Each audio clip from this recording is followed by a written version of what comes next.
దేవుని యొక్క నిర్ణయం అది.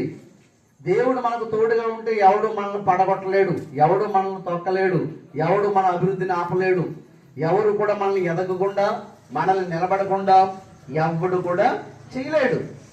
అయితే ఎవడైనా నిలబడాలి అంటే దానికి కారణం ఎవరు అంటే తండ్రి అయినటువంటి దేవుడు, ప్రభువే వాడిని నిలువ పెట్టిన అంటున్నాడు అపోస్తలుడైనటువంటి పౌలు. కొరింథీయులకు రాయబడినటువంటి పత్రిక మరొక వచనాన్ని కూడా మనం చూద్దాం.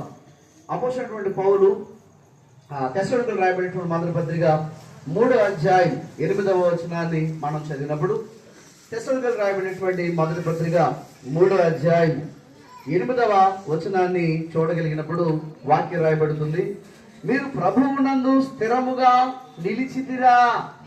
ఏమంటే ప్రభువునందు స్థిరముగా నిలబడే భక్తులు కావాలి, ప్రభువులోగా నిలబడే భక్తులు కావాలి. ఎన్ని ప్రళయాలు వచ్చినా సరే ప్రభువులో నిలబడేటువంటి బిడ్డలుగా ప్రతి ఒక్కరు కూడా ఉండాల్సినటువంటి అవసరం ఉంది. మరియమ్మ గారు